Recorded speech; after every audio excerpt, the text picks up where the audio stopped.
Topic: Book discussion. Black Power, Black Lawyer. My Audacious Quest for Justice.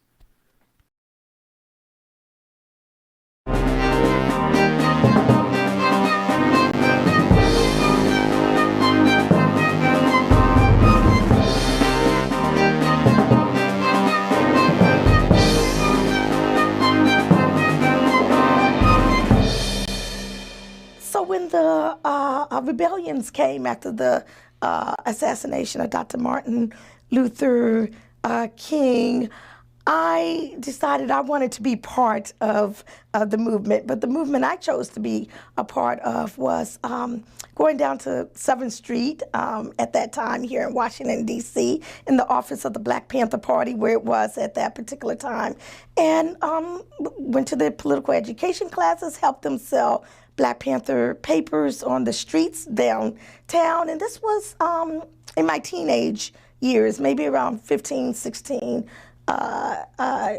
years old. But I always remember that one of the Panther brothers gave me this book. It was this little red book.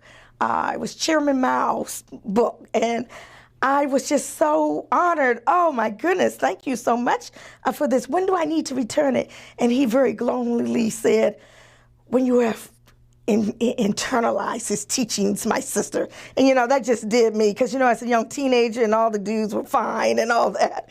And this was during the time when the Black Studies was first coming into the schools. And in my 9th grade Black Studies class, there was this huge poster on the wall. It was the poster of a Black man in a Grand Slam wicker chair with a gun in one hand and a spear in the other hand, and black beret on his head, and all the girls in my class were talking about how fine this dude was. And I was asking the teacher, well, why is he in jail?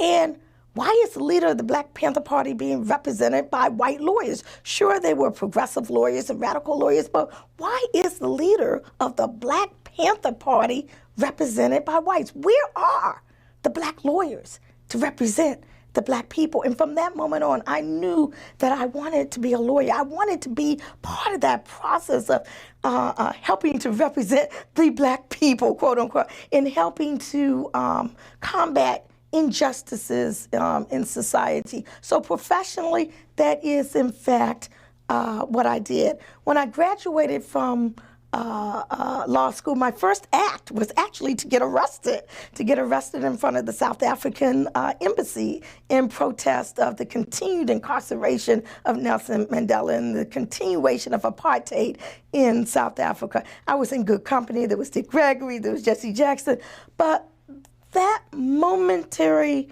deprivation of liberty, of having to wear the plastic cuffs, really ingrained upon me, how much injustice that there is. That momentary deprivation had an impact upon me.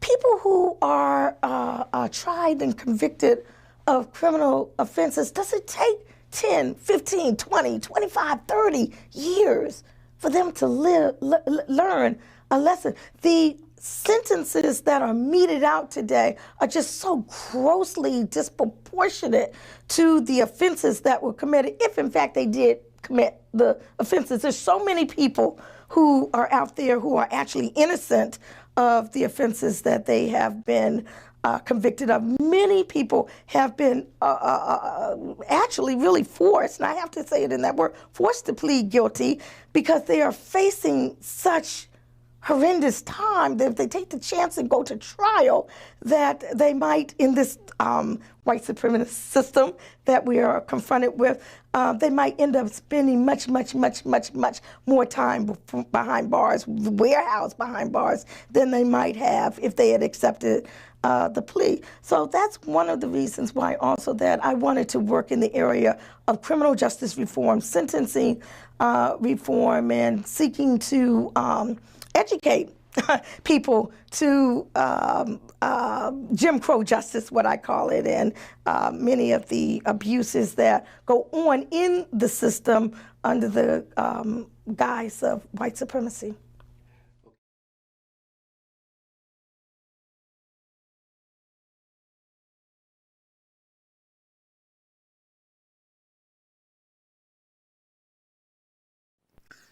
Welcome to Season 2, Episode 4 of the Justice Beat Talk Show. In today's episode, we spotlight attorney Nkechi Taifa, a powerhouse that has dedicated her life and work to advancing justice and improving the criminal justice system. She is the founder, principal, and CEO of the Taifa Group, LLC in Washington, D.C. The Taifa Group is a social enterprise firm whose mission is to advance justice. Taifa has recently been appointed to the governing board of the Corrections Information Council, an independent monitoring body that provides oversight over the conditions of district residents imprisoned throughout the Federal Bureau of Prisons and the D.C. Department. Her most recent project is the release of her new memoir, Black Power, Black Lawyer, My Audacious Quest for Justice, on September 26, 2020. Black Power, Black Lawyer describes of the rebellious journey of a young woman coming of age during the Black Power era and the social justice lawyer she becomes.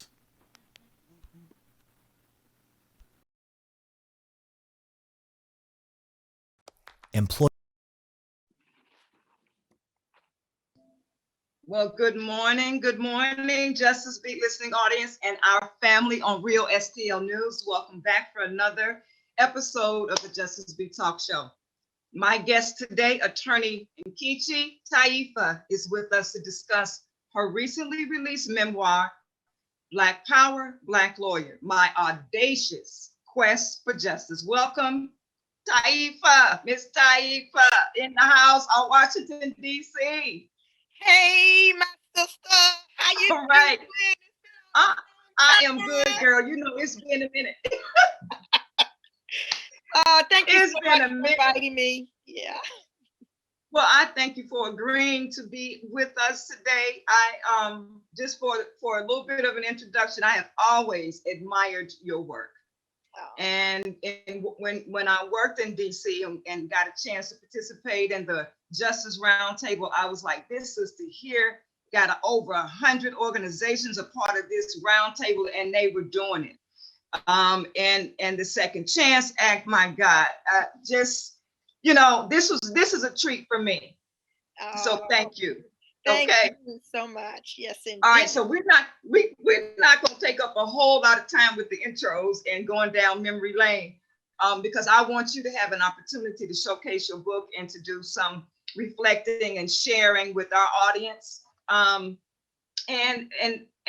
just really sharing with folks your journey. Okay. All right, so we can get started. I'm going to let you take the lead and take us down this pathway. So one of the things I always like to make sure that everybody realizes is that my story, my memoir, is not just my personal story, which I must say is both serious and sassy, but it's also a personal glimpse from an insider's perspective into movements that were very near and dear to my heart, whether we're talking about the Black Power movement or the anti-apartheid movement or the New African Independence movement or the movement to free political prisoners, the reparations movement, the movement against mass incarceration. And I also say that my book could not have come at a more critical time, because we are right now witnessing the dawning of a new movement, nothing radical, but just one for Black lives to matter. And as such, I really feel that it's important that folk who are involved in movements today learn from the movements of the past, learn from our failures, and learn from our triumphs, learn from our flaws, and learn from our fabulous times. And that important and critical historical dots be connected, okay? And that it really spurs much needed intergenerational dialogue. So that's really what I wanted my book to be about. I thought I grew up kind of normal. I mean, really seriously speaking, but I guess not everybody kind of grew up as a teenager hanging out at the office of the Black Panther Party or selling Black Panther papers downtown on the streets of Washington, D.C. I guess not everybody, got arrested right after they graduated from law school as part of the anti-apartheid movement. I mean, everybody is getting arrested today, it seems, and I would not be one to say that my arrests, which were totally and completely orchestrated, negotiated with prosecutors and police beforehand to use plastic cuffs and for charges to be dismissed. The types of arrests that I have were far cry from the dogs and the stuff that John Lewis and folk went through, and the stuff that folk are going through today with Black Lives Matter. But it was a signal that we were fed up and tired with the usual okie doke, and we wanted to make a point. So that was what we were doing as part of the anti-apartheid movement, striving to make a point, and it did make a difference. It resulted in a free South Africa. It resulted in the release of Nelson Mandela from imprisonment. But unfortunately over here, we still have people from the COINTELPRO era. For those who don't know, that was a series of dirty tricks that the Federal Bureau of Investigation used against movements in general and the Black Liberation Movement in particular, who are still in prison today. The co-defendant of Assata Shakur, whose name is Sundiata Acoli, American Indian movement brother Leonard Peltier, still sitting in prison. Brother Mutulu Shakur, who was convicted of helping Assata Shakur escape, still sitting in prison. But we don't see the mass sit-ins for our freedom fighters like we did for the freedom fighters of another country. And so these are some of the things I want to tie together with respect to my book. One reason why we don't see it, Elaine, is because a lot of folks don't know about it. This is part of history that has been swept under the rug. My book is not about the civil rights icons that you see and hear about and their eyes on the prize and all like that. They're about the people with these funny sounding African names. Okay, Imari Abubakar Yobadeli, Chokwe Lumumba. I mean, we're talking, the names that, again, didn't necessarily make it into the history books, but had a profound impact, not only on me, but really a profound impact on society as a whole. Impact that society does not want resurrected and does not necessarily want these dots to be connected. So, wow. Okay, yeah, I mean, I, kind of put it all together in this.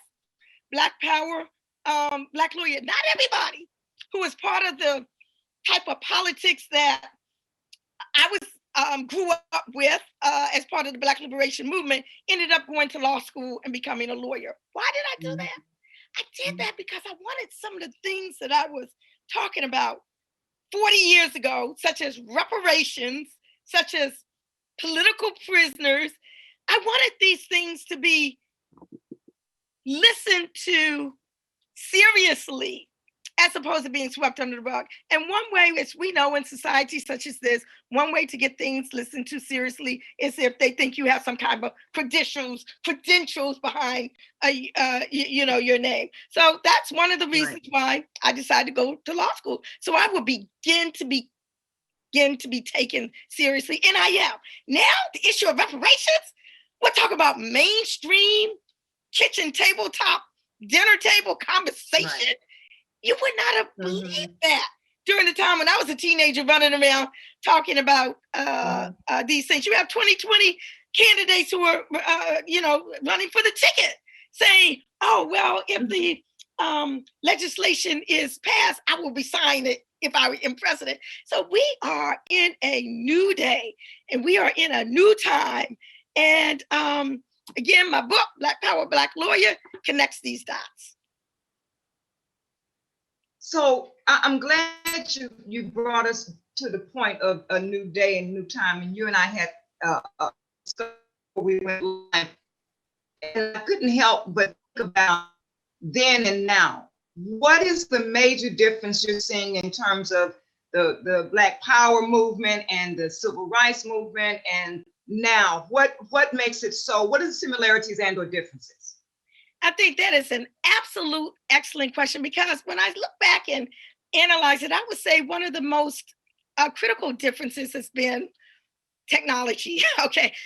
Back in the day, I mean, you could basically be anonymous. I mean, I'm telling you, with my African hair wraps and gay lace, or my afro, or all of these things. But like, unless someone saw me in those arenas, they didn't really know what I was talking about. When I was in law school, I didn't really do all of that, not really necessarily. And so you could basically do what you want in one area and then another. But now in this age of the internet, you Google my name up, I mean, bam, there it is. You can't, it's not a situation where you wear one hat one day, another hat another day, or anything along those lines. It's not a situation where the police kill somebody and immediately it's on everyone's phones, okay, blasting across the internet, so people can immediately take action. One of the reasons why I think Ferguson was so successful was because of the ability to mobilize almost instantaneously. We saw this beginning with Trayvon Martin and with the Black Lives Matter movement and the like. No longer do we have to wait for the interpretation by the quote unquote responsible media, shall we say, as to what the situation is. Right. Go right to Twitter, Instagram, or whatever, Facebook, and get the information and get the news and make our own analysis about what is going on. We could communicate across the country. We can even see it right now with this health pandemic that we are in, where we're socially distancing, but the technology has increased. I have a far greater range now within the past 6 months than I have had in the past, 30, 40 years, because I can be literally in 3 and 4 different places on one day. Okay.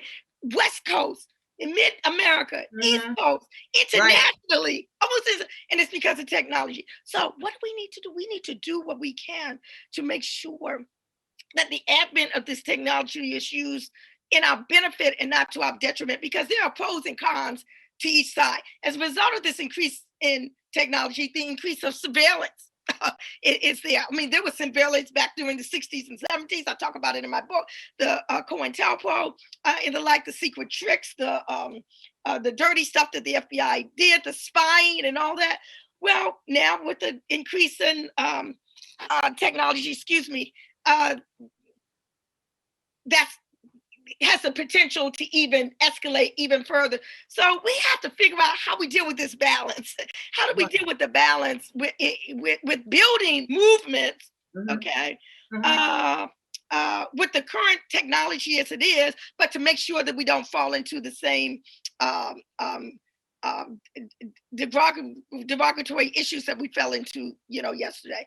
So I would say that's one of the main differences, the ability to reach each other in almost instantaneous amount of time. In writing your memoir, what was the most difficult or area that you found that was, or not difficult, what did you find to be your most passionate area that you really had and enjoyed writing about? The most memorable part of your journey that you really put your heart and soul in? Well, I would really say it was my coming of age times, I guess you could say. And you had to go back in my memories with respect to my coming of age times. And, just reflecting back on those times, reflecting on the sheer craziness of the times, reflecting on not really understanding longevity, thinking that the revolution was going to happen tomorrow, I guess you could say. Right. You're in your teens, early 20s, and you think everything is going to be there. You're not really understanding the importance of protracted struggle and the like. So just kind of looking back at those times and thinking about a lot of people that didn't make it through those times. Right. So those who are still languishing in prison or set in prison for many, many, many, many, many difficult years as a result of of those times. So I think those were the times that I kind of liked the best writing about. But I really, Elaine, wanted my story to be a real human story. I didn't want it to be just a documentary of facts and figures, blah, blah, blah, blah, blah. I wanted it to really show that the vulnerabilities, okay, that very real people go through. So I did it from a personal perspective as well. I really laid myself bare, I will say. And actually, I'm still kind of shocked at some of the things that I did, in fact, include in there. But I thought it was important for folk to realize that you can, in fact, engage in struggle and still become a professional. Okay, you can keep your hair in its natural state. You can don an African name. You can do all of those things and still make a difference. I will say this though. I often do wonder how far I, Nkechi Taifa, born Anita Caldwell, could have gone if I had not adopted an African name. How far could I have gone if I were not a deep-hued, melanin-enriched woman? Okay, how far could I have gone if I did not espouse independence types politics like 5 states in the deep South as an independent land territory? You know what I mean? You wonder about those things. And then you see about how far I did go by still doing all those things. How far I did go was still remaining true to my values. How far I did go without compromising. You know what I mean? So it's like a double-edged sword. So I wanted young people, young women in particular, to know you can and you must follow your passions. Be true to your destiny and your ancestral, underpinnings. You can do all of that and still be successful. I feel I've been successful. I'm still being successful, but I also feel by and large, I mean, we all make little mistakes, but by and large, I have not compromised. So, you were tying back to some questions I had written down. I mean, just automatically with some things that you're already discussing, because I wanted to also connect some dots around. I know you mentioned in the book about changing your name from Anita to Nkechi. And for me, that symbolizes or represents a clear understanding about being connected to your authentic identity. What at that age, I think you were 21 when you changed your name? No. I was 16. I changed by the white man's law after I graduated from law school, but I changed it. I found went into a black bookstore. It was called Drum and Spear Bookstore at the time, of 14th and Fairmount Street in DC. I picked up this African names book and I'm looking through and I picked my name out of book 16 years old. At 16? Yes. At 16. That's an awareness that is unheard of at that age, because young people at that age are still going through developmental stuff, finding out who they are. What prompted you to say, okay, I'm changing my name? Yeah, well, I mean, I grew up during the Black Power era. I came of age during the Black Power era. The Black is beautiful, Black cultural identity, all like that. It was kind of just after the civil rights era. I grew up in the Malcolm X as opposed to the Martin Luther King, type of era in politics. And it really impacted me greatly. I mean, I'm in 8th grade, and when I'm riding through the city with my parents through war-torn DC, April 4th, April 5th, 1968, the day after Martin Luther King was assassinated. And what I saw was exactly what I was seeing on the news in Vietnam, because that was what was going on at that particular time. But also during that time, the Black Panthers were becoming in ascendancy, okay?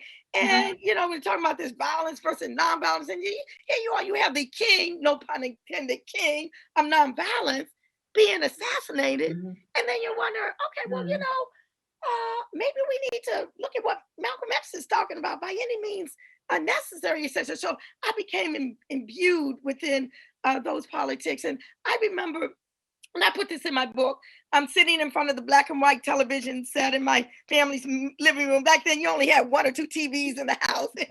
The color TV was in my parents' bedroom, but the black and white TV. But anyway, and this is 1971 now. I'm in high school, and I am seeing a prison in upstate New York in the middle of an uprising. It was called Attica Prison.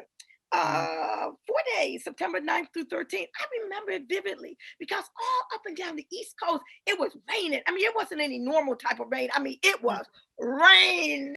I mean, I'm just saying it was. So it was raining in DC, it was raining in New York, but these brothers had taken over the prison and they were just asking for basic human rights, sanitary food, health care, a law library, just to be treated like human beings, okay?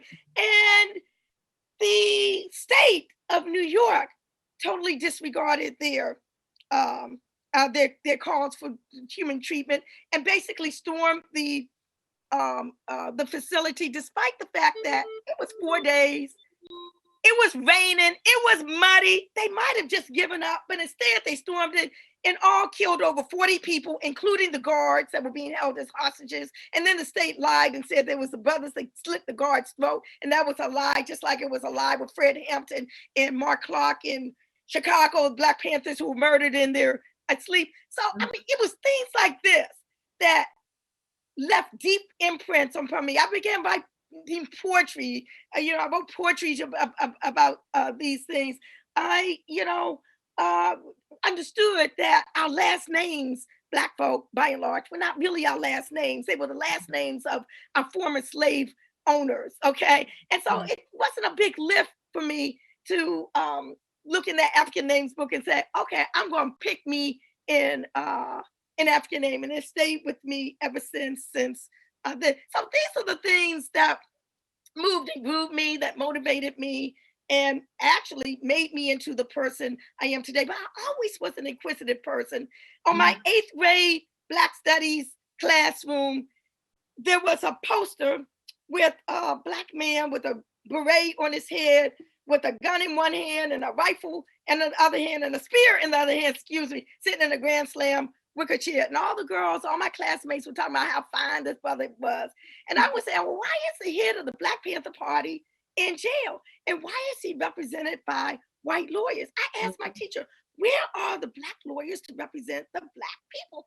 And I knew, I said, I want to be a lawyer. I want to be one of those lawyers that can help to represent, Black people. So, I could go on and on, but those are the things that that were very special to me as I was growing up.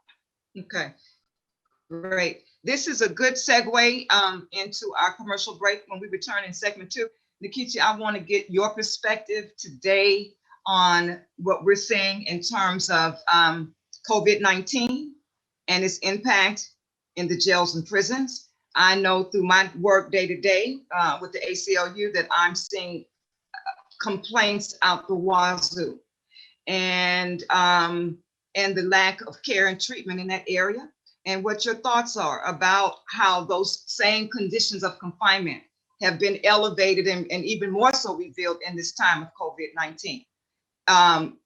When we return, we'll be back in segment 2 to discuss more about Black Power, Black Lawyer with Nkechi Taifa. Stay with us. Welcome back, family, Justice B family, and our family on Real STL News. All right, so Nkechi, are you hearing me? Yes, I hear you, great. Elaine. I'm here. Okay, all right, excellent. So we are going to move into this segment 2. And I want to let the listening audience know that at the 10:45 mark is when we will take Q&A.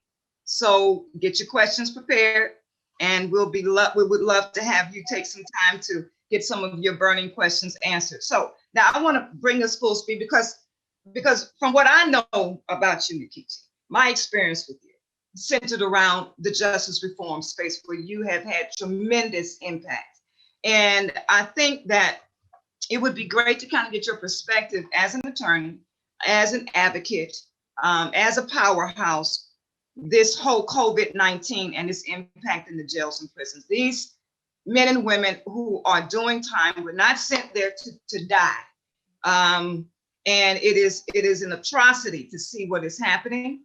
And I want to get your insights and thoughts about what's going on around the country. Okay, Elaine, you're absolutely correct. It is an abysmal atrocity. I mean, I just spoke earlier about Attica. It's been nearly a half century since that prison uprising in Attica, where they were just talking about basic human rights. And here we are nearly 50 years later, and the situation has not changed that much in our prisons and jails. And then on top of that, you have this health pandemic that is just it's just out of this world, because first of all, you cannot social distance in prison. Most of the prisons and jails are overcrowded. So social distancing, that's out of the situation.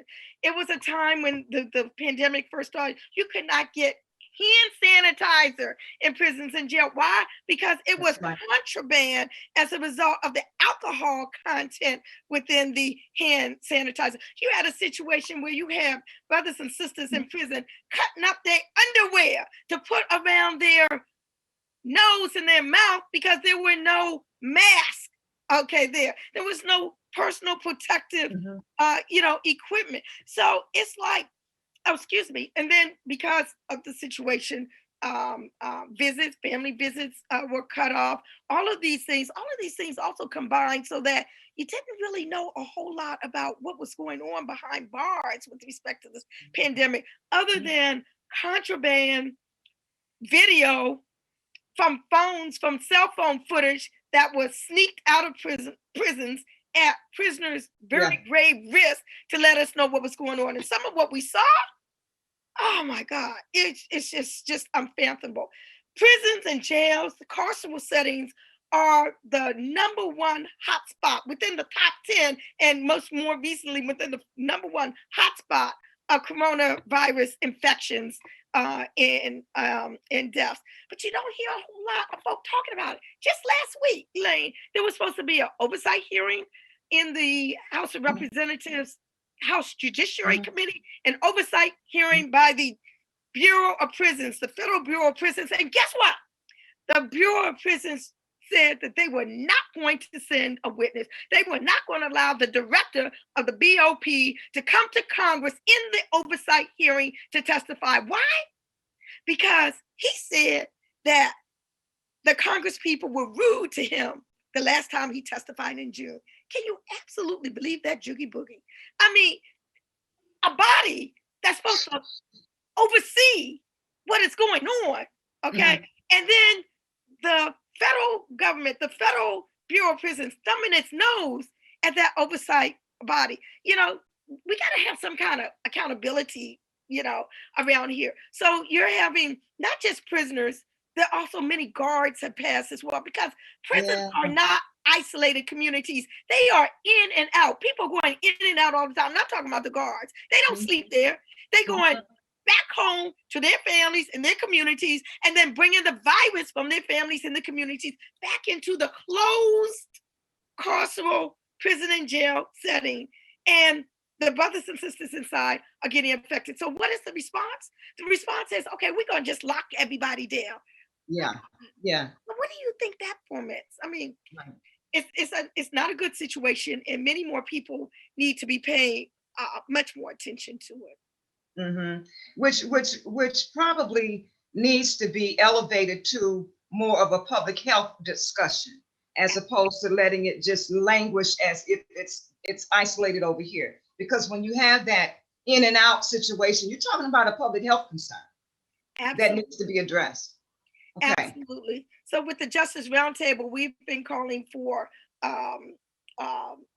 provisions within the Congressional CARES package, the COVID-19 relief packages, to specifically address the pandemic that's going on inside carceral settings in three different buckets. One, in terms of making sure that those who are inside and have to be inside have the personal protective equipment that they need. Number two, for as many releases as possible that can go on and happen consistent with public safety. There are far too many people serving far too much time in prison that do not need to be there. And number three, the type of resources that are needed so that when people re-enter into society, they have what they need to be able to survive. So I talk about the prison stuff in my book, Black Power, Black Lawyer. I talk about the Second Chance Act that you and I worked on in my book. I talk about the behind the scenes stuff that you might not necessarily read in the newspaper. I talk about the crack versus powder cocaine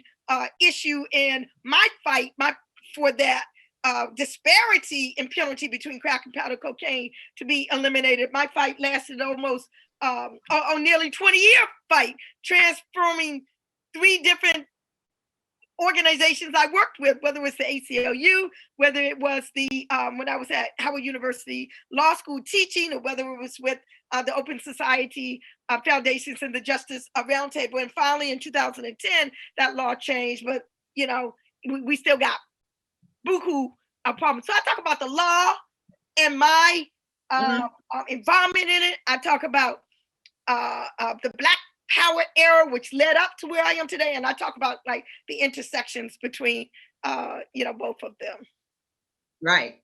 Okay, so now that you've written your memoir and everybody around the country is clamoring to buy the book, to find the book, to get you to come sign and talk about it, what are your projections going forward the next 10 years? Where will we be in this country around some of the justice reform issues that we're looking at? Police brutality, the law enforcement and immunity, the whole issues around just mass incarceration. Because I'm thinking you may even do a follow-up book, but I just want to pick your brain around your projections going forward. Where are we going? That's really scary to even think about right now. I can't even think about where we're going to be going in November. If you really want to know, I don't know what's going to be happening with this country. I don't know if there's going to be a civil war. I mean, I'm just saying, it's hard to be the tea leaves right now. But if you look at history and you look at global history, it's like we're slowly going down this slippery slope towards fascism. And that's really, really very scary. And then you look at these futuristic movies that are out there with all the technology and the this and the that and the robots and the carceral state and it's like, I don't know. I'm scared. But you know what? We need to do all that we can right now to make sure that all of that does not happen. And part of that, again, is connecting those dots. Seeing how the COINTELPRO of yesterday is not very different from the so-called Black identity extremist designation that the FBI has put on Black and radical movements today. We look at the Ku Klux Klan of yesterday and the failure of the chief executive of this country today to denounce white terrorist organizations and give a wink and nod to them to quote unquote, stand by. I mean, history is a great reflection to what's going on now, and we need to just make sure that we don't fall down those slippery slopes. We need to call upon the spirit world and the ancestors. I talk about that a little bit in my book as well, because the ancestral around those who came before us, are still with and around us. That's, my personal beliefs, and we need to call their names. There's a big movement about call her name, call her. We need to call the names of those who have departed to help us in our current struggles that we are in, right now as well. So it's hard for me to speculate because I think a lot of it's going to depend on whether people are going to get their butts up and get to the polls in a couple of weeks. Exactly. And thinking about looking forward, and my next question is going to deal more so with young people and your book. What would you say to young people today, this generation? What would be your guidance or wisdom that you would leave with them for those who are in the struggle, in the movement, trying to push things forward? What would be some wisdom that you would leave with them? Well, I would say again that they need to sit at the feet of their elders. Many of them are doing that. Okay, but many more need to do that as well because the elders are dying away. And they're dying away with stories that young people need to know about. They need to realize that they weren't the first to come up with things. Okay, a lot of these things have been time immemorial, but they need to make sure they put their own flavor and thrust on it, but infused with the knowledge and wisdom of what went on before. That's what I would say to them. But I would also say that you don't have to be perfect in any and everything you do. You just have to get out there and try. to make a difference. You need to take that first step. And many of them are doing that. They're taking that first and second and third and fourth steps. But they need to also realize that things do not necessarily always change overnight. My reparations battle, I mean, when John Conyers first wrote which I was a part of at that time in 1989, we're just now beginning to really see movement order. But that doesn't mean you give up if you don't see immediate success. Okay, the struggle is a protracted struggle. We used to say back in the day, a protracted struggle. Okay, and we all need to be a part of being part of those steps to make it a reality. Okay. Thank you for those words of wisdom. All right, Bobby, we should be at 10:45 mark. Do we have any questions for our listening audience? As of right now, no, there's no questions. And okay, so please note this audience. I check from both. Go ahead, Nkechi. Both pages, no, there's no questions right now. Yeah, I was. Okay, all right. So Nkechi, go ahead.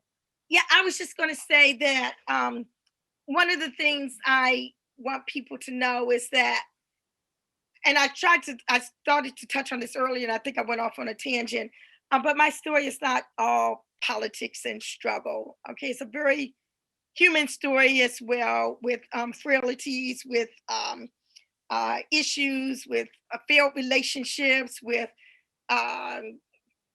trying for a decade not to get pregnant, and then trying to get pregnant. I mean, all of these types of things that. You have a beautiful daughter. Yeah, beautiful daughter. She is at that, absolutely and completely. But all of those things that go into making a person a human being, and telling the stories ourselves. A lot of times people would tell these stories after someone is gone. You really wonder, oh, is that really true? Is that not true? Or whatever. But me reaching back in my own closets, okay, and telling the stories, that I hope others will feel that they too can learn from their mistakes, okay, so that they can move steadfast into the future. That's great. That's great wisdom, because a lot of people get stuck when they make mistakes and they seem to think that they can't contribute in a particular space, that they may be judged, etc. But you put a humanistic perspective on this. I mean, you talk about it being an expose, a textbook, all of those things that make up an evolved individual. And this is important. We all have something to give. And you should expect to make some errors in judgment along the way, but you still get up and you keep it moving because you've got something to give. You've got something to give. Yes, absolutely and completely. And there's a little humor in this, a little bit here and there as well. In all serious, there's some serious stuff in there, though. I mean, I'm just saying, because I tell folk are looking for a book that will, shield them from the calamities and the hard stuff that has happened to us in the past. That's not my book, but this lightheartedness in it as well. It make you smile, it make you cry, but in many cases you want to keep turning those pages. Exactly. We're discussing Black Power, Black Lawyer with attorney Nkechi Taifa in Washington, D.C. She is the principal and founder and CEO of the Taifa Group, again, in Washington, D.C. You can pick her book up at Amazon. It's available on Amazon. Get your book. It's a great read. Or you can go to your favorite Black bookstore. I have a list of over 100 Black bookstores on my website, blackpowerbblacklawyer.com. So you can pick and choose from over 100, or you can take the easy route and go to Amazon. Oh, Elaine, let me tell you. Go ahead. My book reached #1 bestseller in Amazon's top new releases, social activist biographies, and civil rights law. So I feel really good about that. And I'm not talking about, this wasn't a book that was published by any type of big time well-endowed publishing company. This was kitchen tabletop situation, my own personal publishing company that I started, decades and decades ago. So I feel very blessed that you can be an independently published author, and still be successful.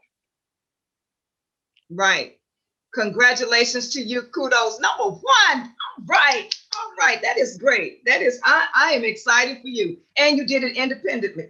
That's what I'm talking about. All right, Bobby, any questions at this point? Yes, there is.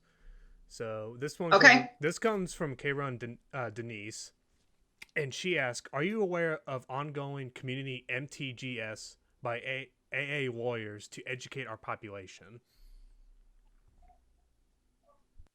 I don't think I am. Can you repeat what that is? Am I aware of what kind of AA lawyers, African American lawyers, I guess? Say that one more time, please. I think African American lawyers. Are you aware of ongoing community MTGS by African American lawyers to educate our population? I'm not sure what NTGS is. Elaine, can you help me out there a little bit, my sister? I'm wondering myself. NTGS. I mean, I know a lot of things, but I swear, I must admit, I don't know everything. Bobby, you know what NTGS is? No, I do not. Let me. Okay, let's ask her to clarify that question, please. Maybe the caller can call back and clarify and educate me. Yeah. Well, we can. While that happens, we can move on. I know, right? I know. We can learn. We learn something every day. Hey, I know I do. I'm still learning. No question about it. We got another question here that we can answer. This comes from Carla, and she asks, "What does volunteerism look like with African American?" Oh, what does volunteerism look like? Okay, it can look like a whole lot these days. I would just say, if you're a lawyer, you definitely volunteer to deal with this voter advocacy. There's a lot going on with respect to that. If you're a millennial and interested in being out there in the streets, the movement for Black Lives has a whole lot out there that volunteerism can be a part of. If you're a white person and want to be allied with the movement, there's a whole lot out there about how to be an anti-racist, this whole study guides of things that people can do. So in today's day and time, there's a whole lot that can ensue with respect to volunteerism. And I'm really glad that the caller raised that, because we, as a community of people, need to be all about that. You need to find what your passion is and then put your volunteer efforts in that realm. Right. There's a lot for people to get engaged and involved in.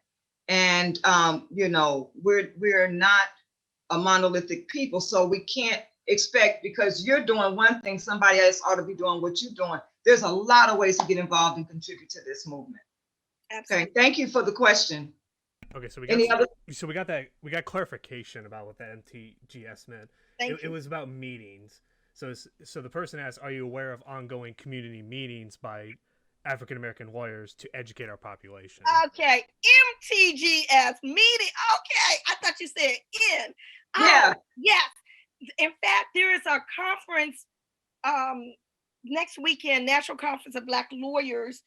Please, you're going to have to just Google, because they're having a conference that's going to cover a lot of these issues. National Conference of Black Lawyers. So just Google that up.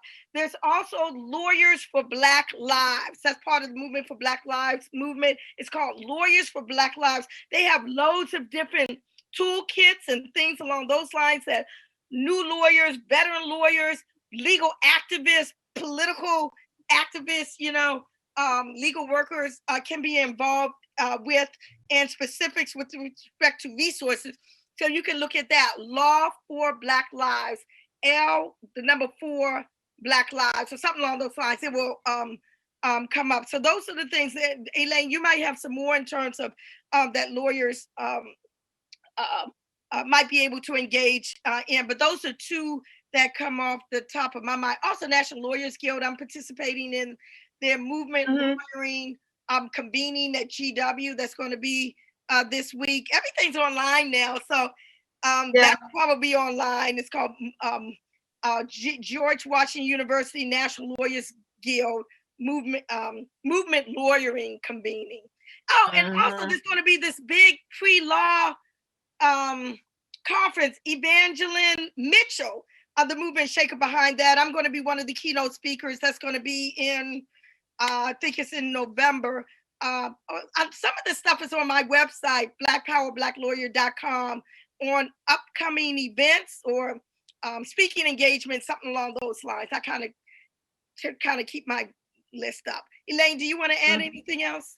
I mean, I think you named some of the top ones, but I'm glad that question was asked. And what I'll do is get that stuff posted up on our site so people can have a reference. Okay. Yeah, definitely. Bobby, any other questions? Yes.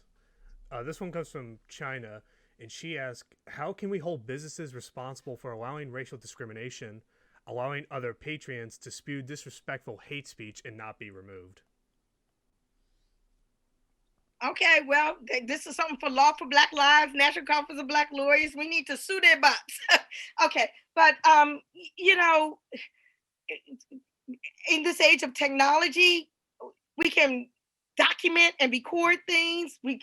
Lawyers can look for patterns and practices of discrimination and file class action lawsuits. In addition to going after individual, establishments, sometimes you can find a pattern and practice. If it's a chain, it can be even more impactful. And in addition to monetary damages, you can ask for, again, changes in their policies and practices. So there are a lot of mechanisms that can be used with respect to that. And again, I will call upon some of these legal organizations that I've just spoke about and see how you all can, partner to bring about, change in these areas. Right.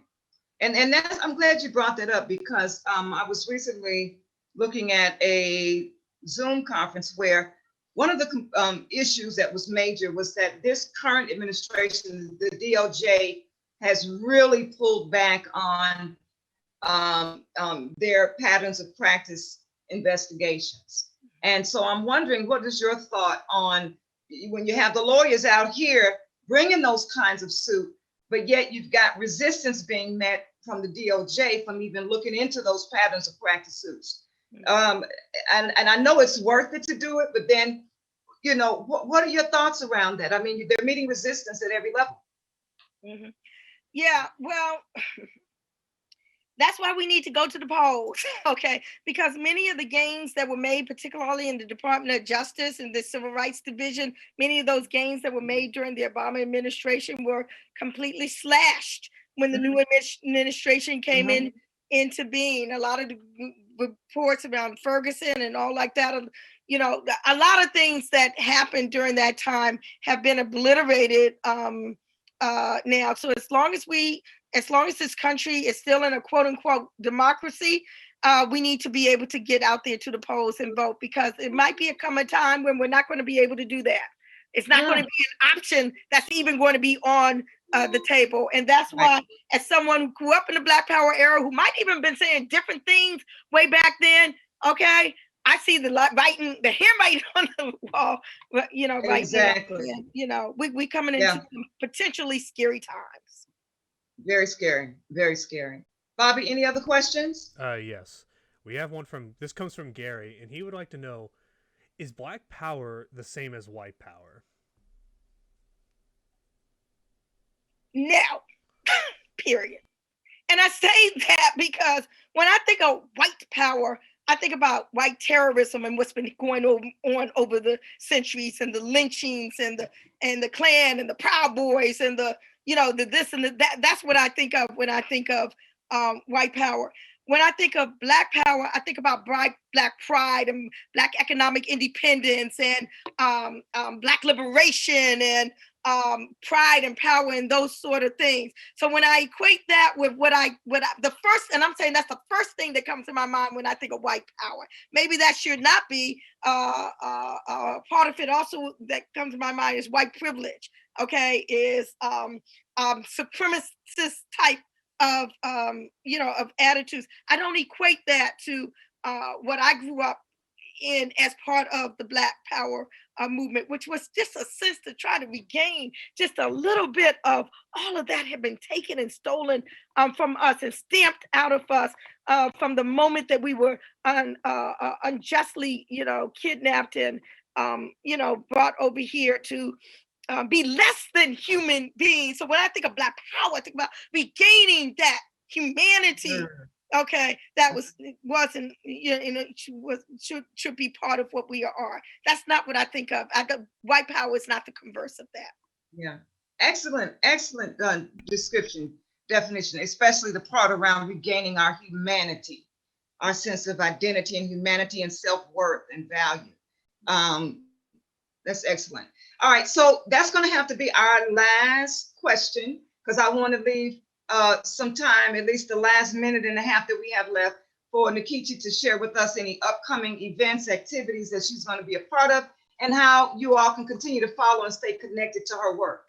All right, it's your floor. All right, my sister, thank you. Well, actually, this evening, I have a book talk hosted by Sankofa Bookstore. It's going to be on Facebook Live. It's going to be a discussion with myself and Washington Informer newspaper publisher Denise Warlock Barnes, who I went to both junior high school and college with. So that should be an interesting discussion. So that's going to be tonight, 6 p.m. Eastern time. So make those, Facebook Live. And you can find it on the page of at Sankofa DC. That's S as in Sam, A-N-K, F as in Frank, O, F as in Frank, A. So at Sankofa DC. So that's going to be today.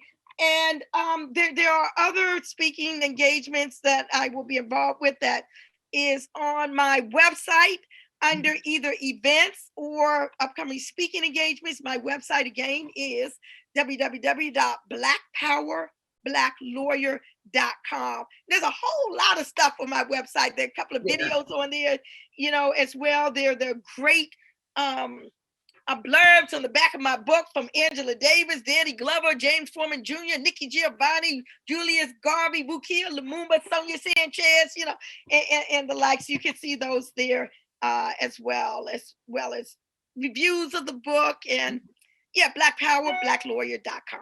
All right. Well, thank you for sharing all of your upcoming activities, but more importantly, thank you for taking time to give us some insight into your new book, Black Power, Black Lawyer. And I am extremely grateful for your remote presence, your spiritual presence, and your guidance on what we need to do going forward. Thank you so much, Nkechi. And to our Justice Beat listening audience and our audience on Real STL News, thank you so much for joining us today. We will be back next week, same time. Thank you. Peace and power.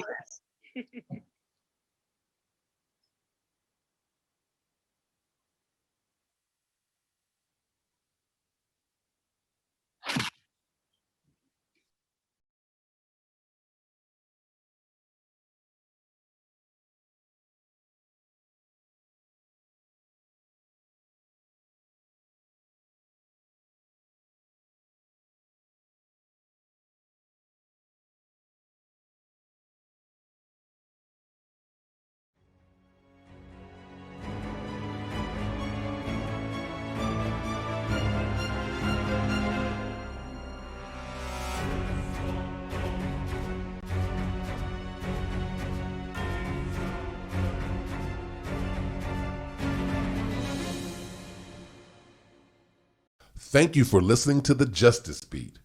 If you like what you heard and found the information useful, then support the Justice Beat radio show by spreading the word and telling a friend.